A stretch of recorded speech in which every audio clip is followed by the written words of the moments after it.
Right, hello, okay, here we go again. So, this morning I left this to dry and it's now dry enough for me to pick up, but as you can see we've got some mending to do. It's got holes in it, so I'm just going to take some of this thin clay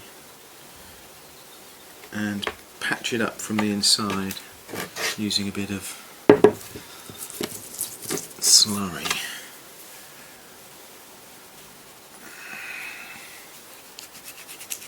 So, okay, I don't know if you can see this. It's maybe not absolutely necessary to demonstrate, but there might be some absolute beginners out there.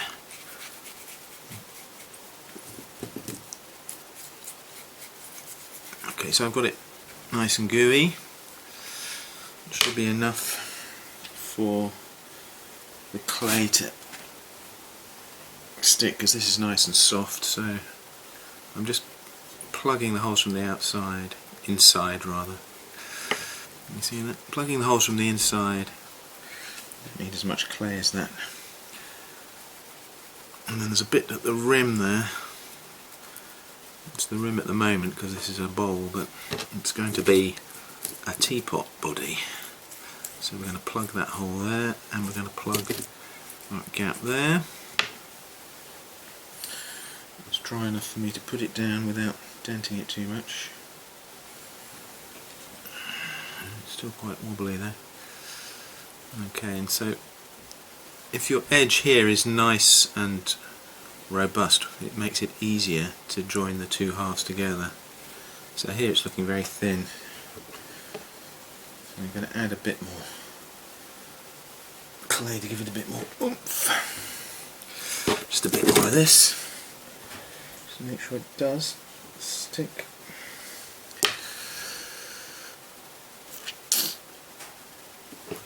Okay, so I'm just thumbing it down and smoothing it, because this is going to be the inside of the teapot and we don't want it to be too bumpy on the inside. In fact, you want it to be perfectly smooth so it can be cleaned more easily. Right, any other areas that are too thin? Possibly this bit here.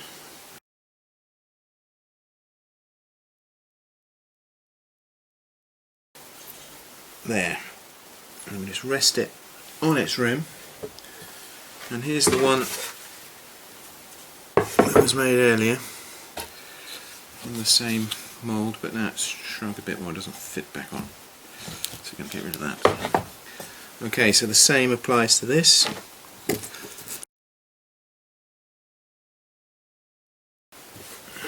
So you need to do it out of view of all the cameras, but you get the general gist. Okay, so we've got a nice thin coil to be added to the rim. It's surprising how long the coil needs to be to go all the way around. Just have that little bit left, and then so this is the trick really, making the edges thicker, the edges to be joined a little bit thicker, so that it's easier to join than it would be if it was just like little thin wispy bits.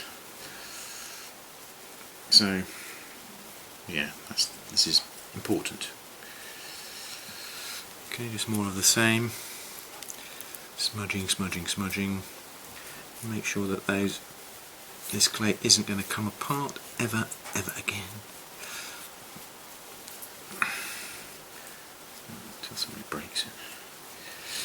Right.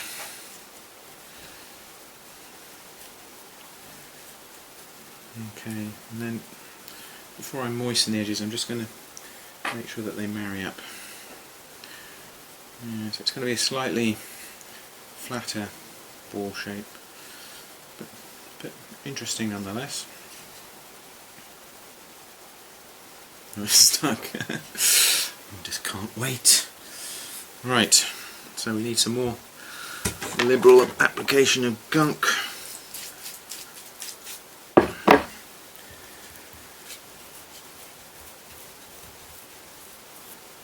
And you can skip through. That's the joy, really, of these video demonstrations. I don't have to worry if you're finding it tedious, because you can just skip to the end, or forward 10 seconds or whatever it is. And maybe the other thing you could do is turn the sound off, of course.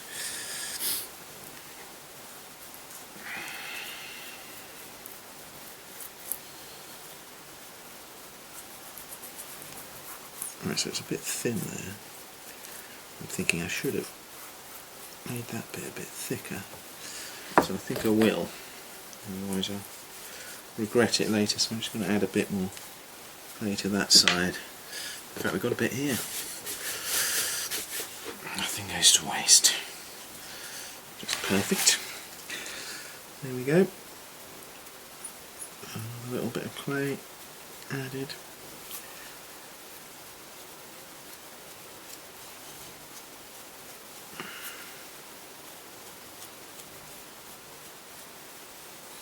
It sort of stretches the rim a little bit. Okay. I'm happy with that. Running out of water. So all the bits to be joined have to be thoroughly livened up.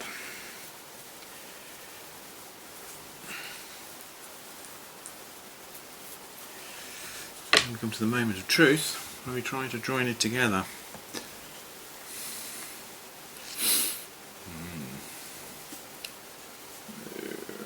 I really want it to go edge to edge. Okay. And you can do this just to help line up the edges. And getting that camera one? Probably not. There we go, so the other camera can see. Look at that. And then we need a rubber kidney. This is a pretty harsh rubber kidney. So I'm just patting the clay so that it meets a little bit more firmly.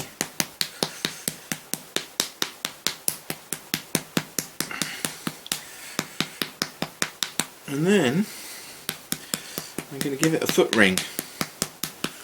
Foot ring, yes.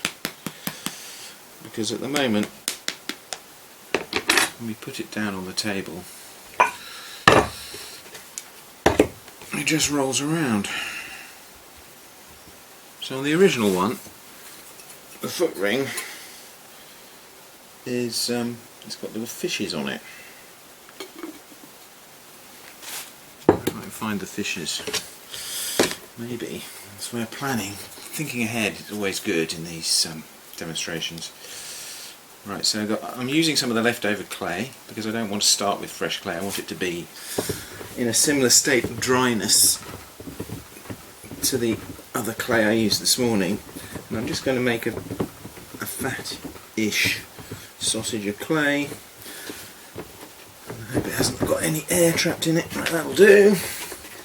And then I'm going to flatten it a little bit, like that, and like that, and like that, and then like that, leaving it a little bit on the thick side so that I can put some sort of pattern on it. Got any fishes?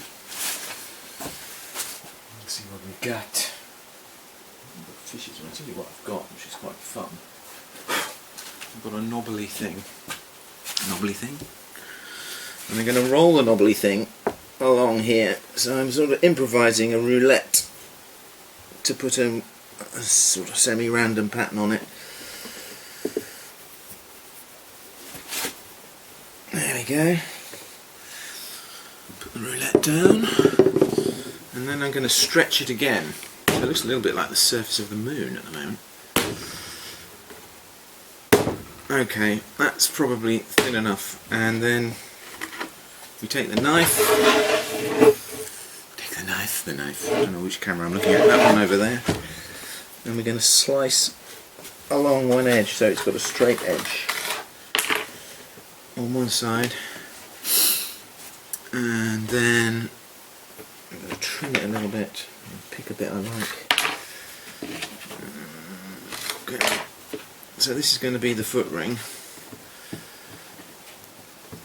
Okay, can you see what I'm doing here? Let's do it here so you can see. Okay, see?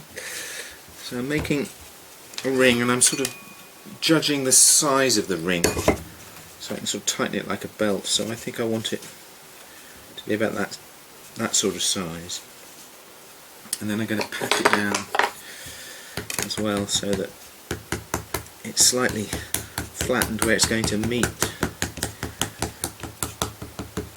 the teapot body.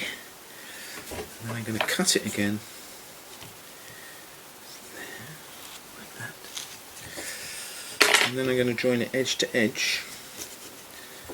Right, so I've got quite a wide foot ring. Join it edge to edge in the usual manner.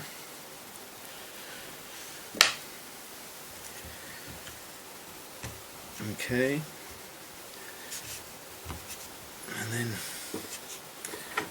roughly the same height all the way around. Maybe bring it in a bit at the top. A lot of patting going on, isn't there? A lot. Okay, there we go. And I'm going to stick it straight on, stick this teapot body straight on without too much messing about.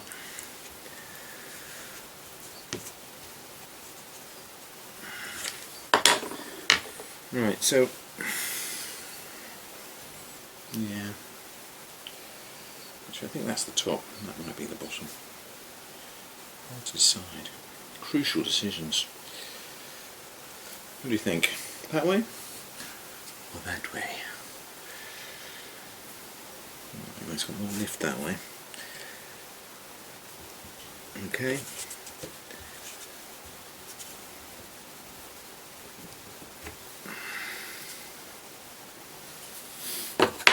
Now I'm going to take a wooden rib, and I'm just, I don't know if you can see what I'm doing, I'm just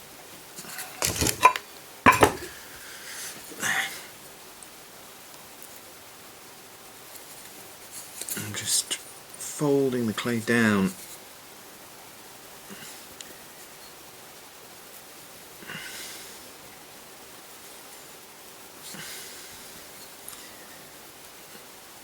Right. That may be alright now, I don't know.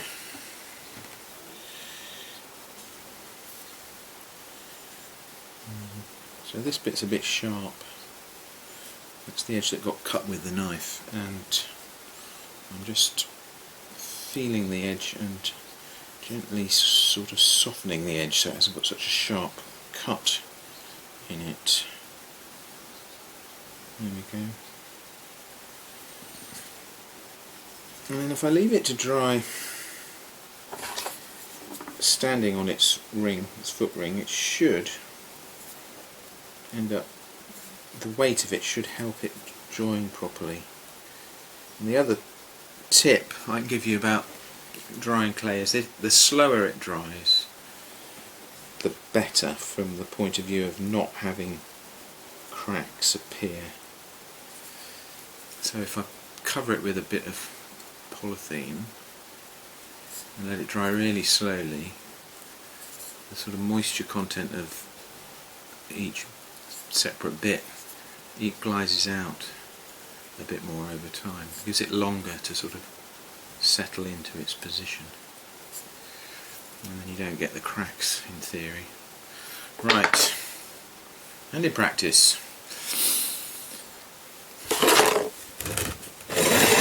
So we've got the beginnings of the teapot,